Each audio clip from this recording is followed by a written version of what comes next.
Asalaamaaleykum maa ngi leen di nuyu di leen siyaar ñëpp di rafetlu seen teewaay bu baax a baax waaw di leen sant nag ci ñëw gi ngeen ñëw ndax tey mën naa wax ne ñëw ngeen seen barab muy barab liggéeykaay nga xam ne képp ki nga xam ne rek liggéeykat nga ñaan nga yàlla am lii muy dem ba tabax sa kër am ñu la ko defal muy ouvrier yi.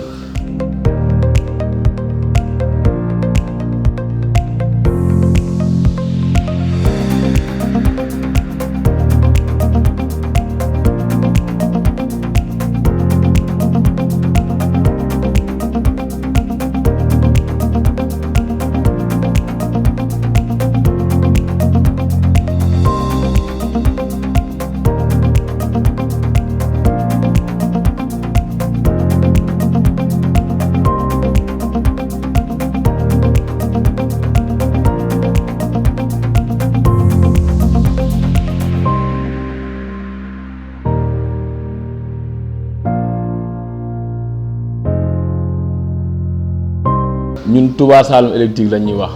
lu tax ñu tuddee Touba Saloum électrique mooy ay ndaw lañ yoo xam ne dañoo jaar ci formation ci école am vingt sax defuñ formation électrique carrément ñun ay électromécanicien lañ mais électromécanicien buñ ko waxee dañuy wax ne électricité mu ngi ci biir électricité bâtiment en plus industriel mécanique bi ma ngi focaliser wu ci mécanique fabrication des pièces.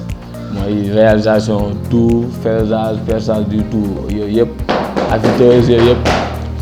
man nag liggéey naa ci côté yooyu yëpp boo xoolee maa ngi def sama formation en 2016 2017 ma defee ko école bu naan Asafin di nuyu de passage prof yi ma jàngal foofu mën naa ci citer quelque part Jandaw ak Moussa Ndoye ba ma fa jugee léegi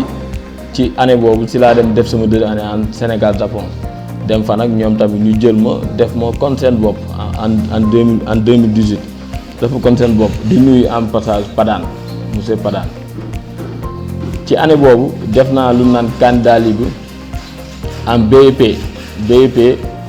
mécanique générale ma def ko admis léegi 2019 ma war a def sama troisième année pour war a def BT. année boobu nag jànguma ñàkk a jàng gi du questionné par rapport ci ay kii la mais moyen financier la moo fa jugee nag après ma ne kon ak sama dëgëraayu fit rek ma ne bàyyil ma dem def candidat libre pour def BT et ba ma ko defee après ñu téema deuxième tour déwén bi ci laa ñëw dem inscrit école CNQP boo xoolee kon jaar naa 3 établissements yoo xam ne daanaka ñoo bokk lu ñuy liggéey waaw léegi nag bu ma demee di def BEP en 2020 comme que 2019 def naa aw ma dem en 2020 ci laa dem CNQP ba ma demee CNQP ba ma fa demee moom tamit def naa fa benn candidat en électricité pour diplôme électricité BEP ba ma koy def sax établissement bi dañoo bañoon ne ma doo ko def parce que amoo niveau BEP électricité lu muy laaj lépp may leen non mën naa ko def ñu ne ma doo ko def si laa jël samay engagement dem DEC direction des examens concours moo fa demee ne leen man dama bëgg def candidat libre BEP électricité parce que dama bëgg diplôme électricité ñu ne ma waaw mën na nekk ñu ne ban année nga wax nga nekk ma wax leen ko ne leen troisième année BT ñu ne mën na nekk léegi si laa dem def BEP def ba ma ko defee daal di admis en mention assez bien ba mu ñëwee sax woon nga école bi ñoom gëmuñu ko woon. léegi école bi nangu woon leen sama xam-xamu ci électricité parce que doon naa ci jàppale ay élèves yu bari en même temps tamit ci mécanique ba ci pneumatique mooy air comprimé ak yooyu noonu yooyu yëpp daanaka liggéey naa ci am naa ci xam-xam daal bu wóor boo xam ne amul sikki sàkka ndax xam-xam buñ ko waxee dana naan xam-xam bu wóor tey lu la ci laaj wala ñu tegal la ci nga mën ci wax lu leer 2020 boobu tamit ci laa décorer sama BT yi moom tamit ba ma ko décorer am naa sama mention bien laa ci am jël 5e du centre loolu tamit mu doonoon événement bu ma marqué parce que toog naa def BT aw ma ko ma defaat ko si la yàlla def du am na sama moom yoo xam ne def nañ ko defaat ko defati ko te taxul ñu am man ma ñëw def ko benn yoon defaat parce que BT du examen bu yomb bu nee technicien du loo xam dafa yomb du loo xam ne da nga ñëw pratique def benn kii rek ñu ne la non non dafa doon liggéey boo xam ne assurance dëgg lay laaj ak efficacité dëgg, parce que bu ñu waxee technique efficacité si la bokk. dañ ne ko définition di technique mooy savoir faire, kon da ngay xam ba pare di def.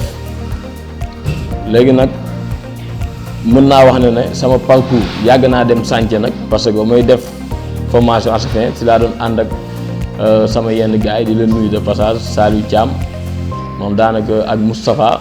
ñoon Baye Sall ñun ñëpp daanaka lépp lu ma xam ci électricité mën naa wax ne si ñoom la. parce que boo xoolee façon installation yi may installé yëpp ñoom seen modèle daal laa jël dana ànd ak ñoom plus de 1 an mën naa wax 1 an yooyu may def chantier, mais chaque vacances tamit dama daan dem chantier dem ba dama mënee tamit léegi ma ne pourquoi pas man, parce que en 2017 man si laa tàmbali def installation. maa ngi fàttaliku sax am na benn instance Ablaye Kat mi woo na ma ne ma ñëwal installé ma sama néeg, boobu ñoo ngi jaay ay popcorn foofu, ne ma ndax mën nga ko installé. boobu c'était en 2017 boobu maa ngi doo def formation. man ne ko waaw mën naa ko si sama dëgëraay fit. ba ma demee def samay schéma tracé ko teg ay fil taal mu tàkk mu dem. ma ne man kon man bâtiment lii la, kon tey su ma demoon teg bâtiment dinaa ko installé. en même temps tamit may jël ay risques ci liggéey bi, des fois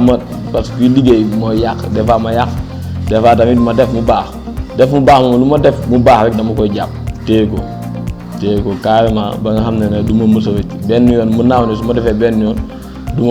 su ma fóotee def benn fóot benn yoon du ma ko ñaareel, wala boog su ma ko ñaareel du ma ko ñetteel. ba suñu waa chantier dama doon wax naa ma yow sa bopp bu wéy bi jàpp ngay def, mais yooyu yëpp ndimbalu yàlla la. te tamit waaw du daal jagle la loo xam ne yàlla moo ko def si ñun. ñuy liggéey ak assurance, liggéey bu ñuy liggéey nag moom wax dëgg fa yàlla njub lañ ci njëkk a séentu. parce que boo xoolee su tur bu ñu tuddee entreprise bi, parce que en 2019 laa créé carrément entreprise bi, mais nag 2019 laa tàmbalee liggéey. parce que 2017 laa tàmbalee liggéey carrément xam ne man mii am naa appel si métier bu baax a baax. parce que boo xoolee tur bi dafa delluwaat ci symbole de l'islam. parce que ñun bañ toogee 2019 jànguñ, suñu xel dafa xalaat ci lu bari. ñu ne ñun dañuy créer suñu entreprise tuddee ko nangam. daanaka kii sax moo ma jàppale ci wàllum papier yi, ay numéros de registre de commerce, wax ma fan lañ koy defee ak yooyu noonu moom Ablaye Kane. te tamit sant naa ko ji bu baax a baax. ma dem APEX wut sama numéro de commerce ak sama tout yëpp mu am ko, kayit entreprise yëpp am naa ko téye ko. kon entreprise yi mën naa wax ne am na expérience, parce que 2019 ak léegi du caaxaan. mais en tant que kon homme personnel man 2017 ak léegi kon am naa expérience bu baax a baax ci liggéey bi, mooy ci domaine électricité bi. Touba Saloum électricité dama toog ma ne lan mooy Touba ak Saloum, ma gis ne ñun ay murid lañ te suñuy waaju ay murid lañ. ma ne man kon waa Touba la, kon Touba moom fa force da ciy bokk. ñu gis ne Saloum suñ Touba dafa wax ne bu ma doon judduwaat Saloum laay judd, parce que ñun lépp ay tegtal lañ koy def. kon daanaka ci l'islam laa ko tiiree daal mu ndax waa Saloum ñun suñuy waaju Saloum lañ dëkk, te Touba tamit ay nitu diine leen. ma toog ma ne kon Touba ak Saloum bi laa ci teg doog cee toppale leneen. moo tax ma tuddee ko Touba Saloum électrique. bëggoon naa ci jël sax ne dama ciy dugal sama sant, mais bu ma doyee ba toog ci laa xalaat ne non Touba Saloum bi doy na. te tamit nit ñëpp moom lañ xam, nit ñëpp ku ma kii sax ñu ne waa TSE na nga def, yaa ngi si jàmm, sinon yooyu yëpp ñu ma koy wax. moo tax nag ma jël focaliser wu ci Touba Saloum électricité bi. mu doon nag tur bu ma neex, doon entreprise boo xam ne ñoo ngi ñaan yàlla fu ñuy dégg entreprise yu mag a mag yi ñu ko fay dégg. waaw di nuyu nag sama apprenti yi, ku ci mel ne Moustapha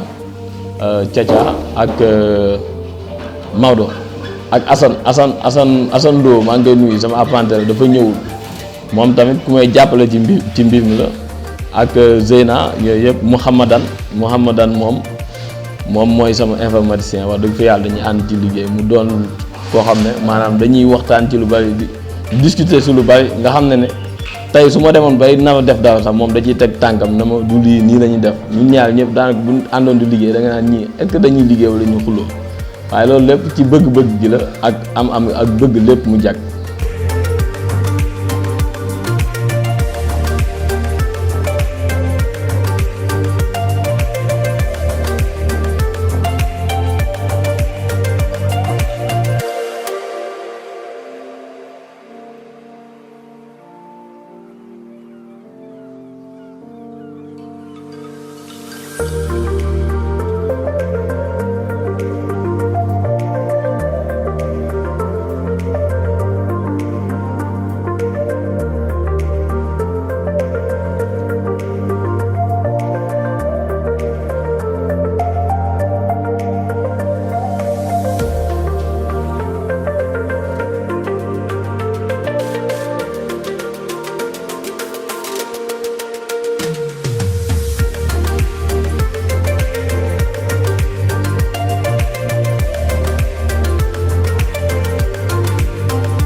ñun suñu wàllum liggéey mën nañu wax ne en général bu ñuy liggéey ci bâtiment dañ koy liggéey ak suivre parce que boo xoolee installation yi ñuy def dañuy jël contact dañuy wax ne benn fil bu naan 1,5 diamètre 1,5 moo fay ñëw moom la ñuy def mu doon alimentation kon par exemple salle bi am na alimentation boppam néeg bi ci ginnaaw am na alimentation boppam alimentation mën naa wax ne lampe 1,5 ak bu ci nekk prise bu ci nekk am na alimentation boppam ñu jël ko indi ko ci coffre yi coffre mën naa wax ne moom mooy ndeyu bâtiment bi moom mooy ndeyu installation bi lépp li nga xam ne mu ngi ci biir installation bi seen alimentation ci coffre lañ koy def coffre nag day ànd ak ay modulaire ak différentiel ak disjoncteur waaw bu fekkee une coffre simple ça dépend am na ay montage yoo xam ne kon day laaj ay horaire ay minuterie ay télélecteur wala du tout yooyu noonu coffre nag dan na la kon par exemple ñun tey boo xoolee lu ñu liggéeyee fii lépp luy prise dañ koy liggéey ak modulaire de 16 ampères lépp luy lampe ñu liggéey ko ak modulaire de 10 ampères différentiel bi moom mooy commandé partie prise yi ak beneen différentiel tamit boo xam ne mooy commandé partie lampe yi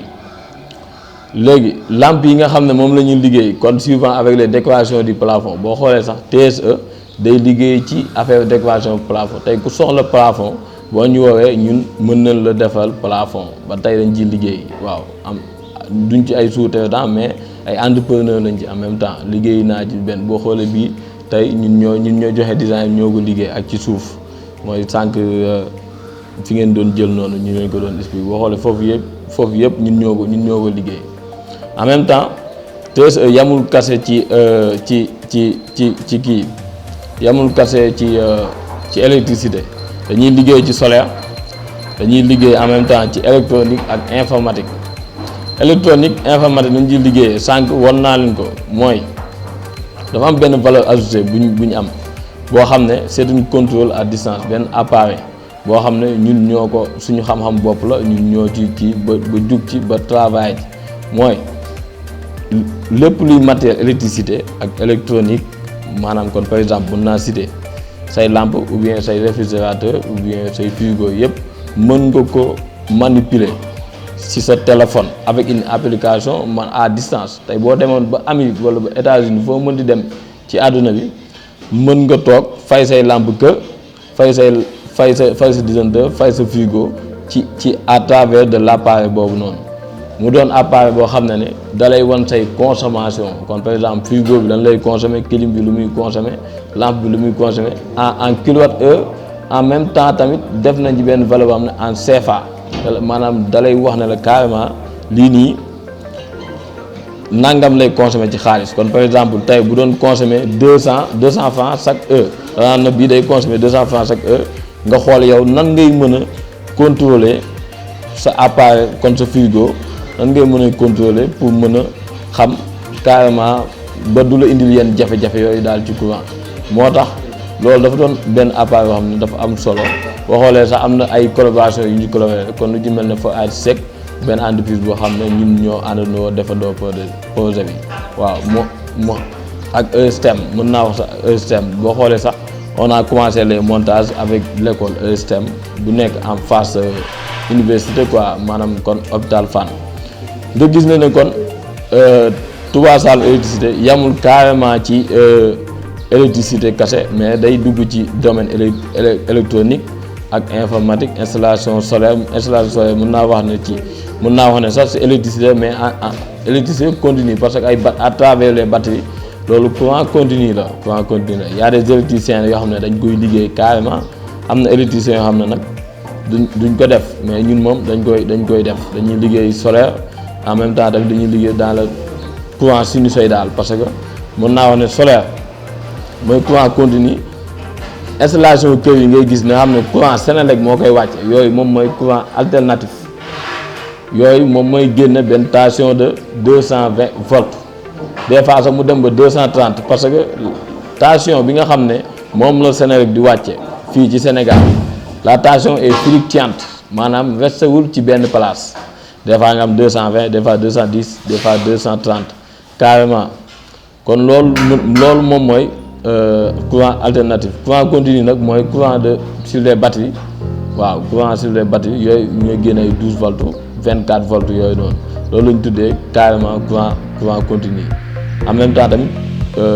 Touba Saloum électricité day liggéey ci domaine courant continu ak courant alternatif.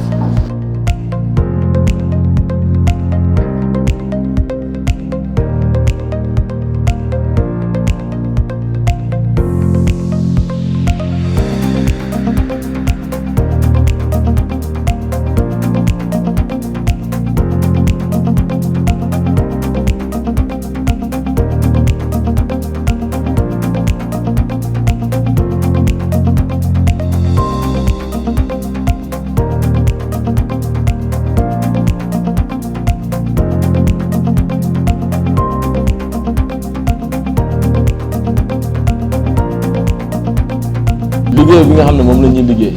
ñun dañuy def installation kon bi ñuy installé boo xoolee dañuy def chaque chambre parent ak même tax am na chambre yu koy laaj dañu fay def clim def place télévision def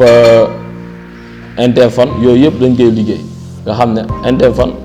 carrément électricien doon ci liggéey mais gis nañu léegi liggéey bi buñ ko liggéeyee man gëj naa woo carrément liggéey mais dañ koy liggéey ndax buñ ko liggéeyee léegi dañoo gis ne am na yenn kon bâtiment yi da ngay ñëw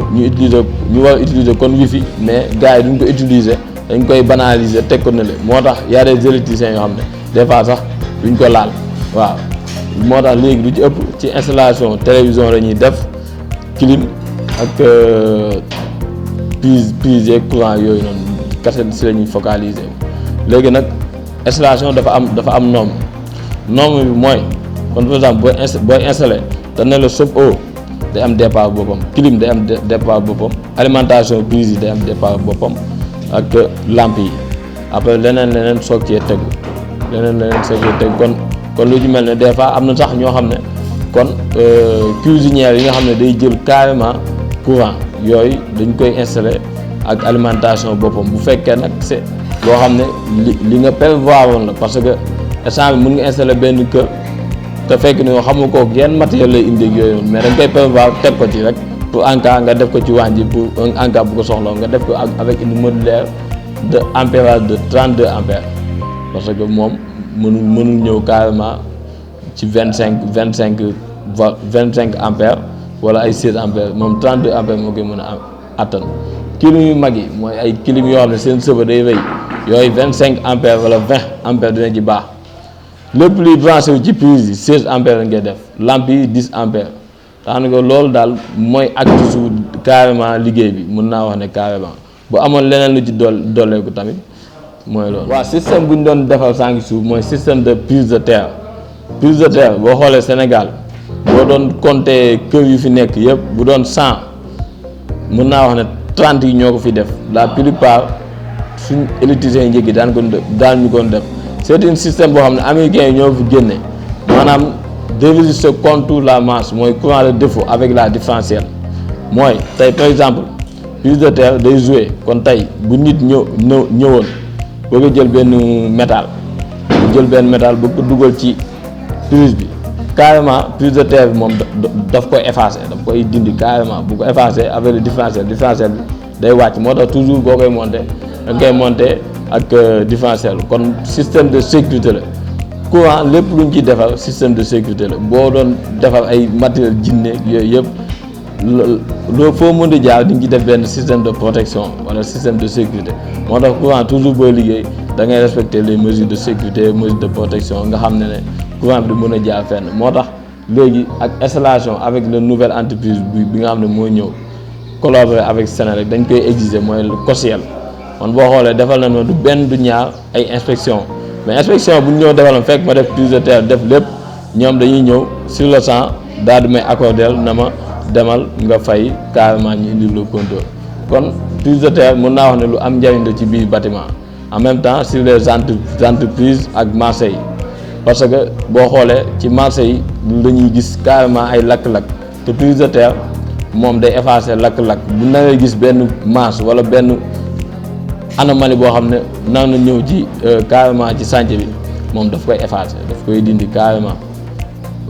moo tax nag ñun suñu installation yi duñ ko ci fàtte benn yoon à chaque fois daanaka sax moom lañu njëkk a dugal moom prise de terre moom bokk na ci loo xam ne kon par exemple mën naa wax ne mooy en premier ci biir installation chantier daal.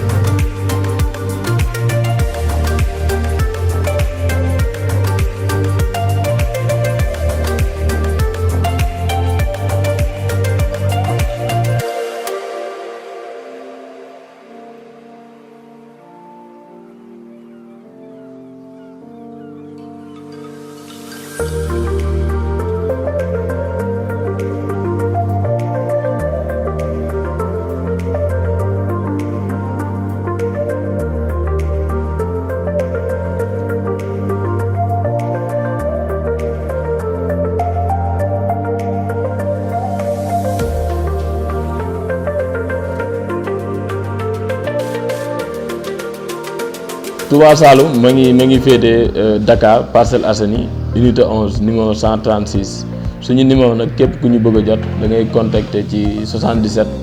135 42 36 wala nga jël Tigo bi 76 644 62 18 loolu moom mooy suñu adresse ak suñu numéro de téléphone képp ku ñu ci bëgg a jot rek mën ngaa jaar foofu pour jot ñu carré. damay remercier quelques personnes yoo xam ne mën naa wax ne jàpp nañ samay parcours. ku ci mel ne am na sama mag bu góor mi Omar Sène ndax moom ma njëkk a fayal na ma demal def formation ma ne ko waaw mu fayal ma dem def formation ba yàllaay tey jii di nuyu suñu waa kër du ci dalee ci mag ba ci xale du ci dalee suñu taaw du ma tudd tur waaye ñëpp xam nañ seen bopp waaw ñëpp maa ngi leen di sant parce que gannaaw yàlla tey fi ma yegg mën naa wax ne ñi ma bokkal baay ak ñi ma bokkal ndey yooyu yëpp maa ngi leen di sant ci en même temps di santaat sama apprenti yi ndax des fois liggéey bi ma wax leen ci loo xam ne da leen di metti waaye teewul boobu léegi ñoo ngi jàpp waaw ñuy góor ak si jigéen cacaa mais si la bokk ñeneen ñi ñëpp lu ci nekk dama leen koy yekk di leen ko wax waaye ñoom am nañ compréhension tamit mën nañoo liggéey bu man di leen ci sant bu baax a baax képp ku ma santul rek xamal ne xel moo fat di nuyuwaat borom bu baax a baax borom chantier bi mooy Pa Omar Sène di ko nuyu baax parce que moom lu tax ñuy liggéey gis na sama efficacité xam lu tax lan mooy liggéey bi bu ko neexoon mu ne ndaw laa amaana wala boog am na ñeneen ñu njëkk a liggéey door ñooñu lay àndal waaye tey dafa gis xam na ne maanaam yoonu ndaw du gaaw mu ne kii nit ku mën liggéeyam la kon naa ko jël mu may liggéeyal di ko nuyu de passage di nuyu soxnaam sama bàjjan Jaara ak waa kër ga yooyu ñëpp ñoom ñëpp di nuyu daal képp koo xam ne daal fàtte naa ko rek man maa ngi lay nuyu waaw ku ma waxul rek jàppal ne xel moo fàtt jërëjëf.